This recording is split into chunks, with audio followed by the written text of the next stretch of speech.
Alan Wake 2 has an awe-inspiring list of collectibles, with each one serving some kind of purpose to further the narrative or gameplay of the title. The words of power require critical thinking skills to solve, and reward you with meaningful upgrades that enhance Alan's abilities by a significant amount. The same also applies to Saga with the cult stashes, with them being more than just a box to open, but a mini mystery to solve, fitting in with her role as an FBI agent. The live-action sections are either a hilarious skit for some kind of product, adding to the idea that this is a genuinely peculiar town, with strange inhabitants who enjoy this bizarre marketing strategy, or they're a disturbing peek into the winding madness that has consumed Alan for the past decade, where the cinematography really sells this idea that Alan has been psychologically tortured to an unbearable degree for the last 13 years. Collectibles like these ones help sell the world as authentic, whether it be a quirky town in America's Pacific Northwest or an eldritch noir distortion of a cursed city. They help to show you the settings for both Saga and Alan's stories are darkened versions of each other. Bright Falls and Watery are quiet towns that seem peaceful on the surface, but the deeper you push into the nooks and crannies of these places, the more horrific things you find lurking within. While the Dark Place is an imposing and looming nightmare made to intimidate you and drive you to madness, but the deeper you push into the secrets of this inverted world, the more mysteries you solve, and it becomes less scary as you figure out the laws behind this unbelievable world. Alan Wake 2 doesn't waste a single one of its collectible strains on petty things like increasing the playtime or creating meaningless checklists for the player to complete. Other games, mainly open world titles, are highly guilty of overstuffing their worlds with checklist collectibles, where the only reward for doing so is a trophy, and the act of collecting them is what's supposed to be rewarding. Alan Wake 2 gives each collectible a purpose outside of being collected, whether that be adding lore into the world or giving meaningful gameplay boons. I also think Alan Wake 2's collectibles gain a bonus from the game being linear, and I know the world isn't technically linear, as I can revisit any location I want. Still, most players aren't going to engage with the game that way. This means that they have the bonus of being more easily discoverable by the player. In an open world, there's no guarantee a player will venture to the part of the world where a side quest or collectible lies in wait.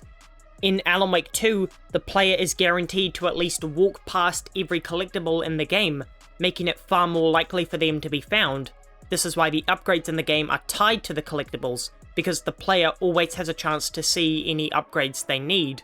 What I especially love about the collectibles is how Remedy is employing a storytelling method unique to video games, providing context, lore, and subplots within these hidden items. The manuscript pages that return from the first game are oddly recaps instead of teasers like they were in the original. Still, it once again adds an absurd amount to the looping insanity of the Dark Place, and sells Alan's madness as genuine. Radio broadcast and echoes also give that same altered perspective to the events of the game from the background characters. This helps to paint Bright Falls and the Dark Place as living, breathing locations, rather than just a stale setting in which the game takes place. Another thing that makes the collecting so much easier is the integration with the case files in Saga's Mind Place. I was already in love with how Remedy was able to do away with almost all traditional UI and create a menu that your characters could exist in. When I realized that some of the case boards were for the express purpose of telling you where you were missing lunchboxes and other items, I was hugely impressed. What would typically be a line in a menu is turned into a diegetic and brilliant way of turning a collectible menu into a part of the world. The key thing that sets Alan Wake 2's collectibles above other games, both linear and open in nature, is their variety. While other games will have you find multiple items for either a side quest or to upgrade your abilities, more often than not they play out the same way. You simply pick them up or you fight an enemy to claim them. Alan Wake 2 employs puzzles for solving its gameplay-focused collectibles and simply finds them for its narrative-focused ones. This means players not interested in the background story won't waste time unraveling a mysterious riddle they find in the environment, just to feel they had their time wasted with exposition they didn't care about.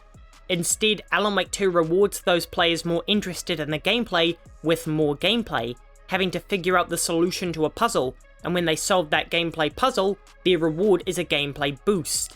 This is Remedy splitting the collectibles in half, and rewarding both camps of players with things that they're interested in. Alan Wake 2 is an extraordinary game that mainly gets its praise for its narrative structure and performances. Still, the game is also by far the most interesting one Remedy has produced in terms of gameplay. By putting so much effort into things as non-essential as the collectibles, it shows that Remedy has a keen idea of how to do world building properly.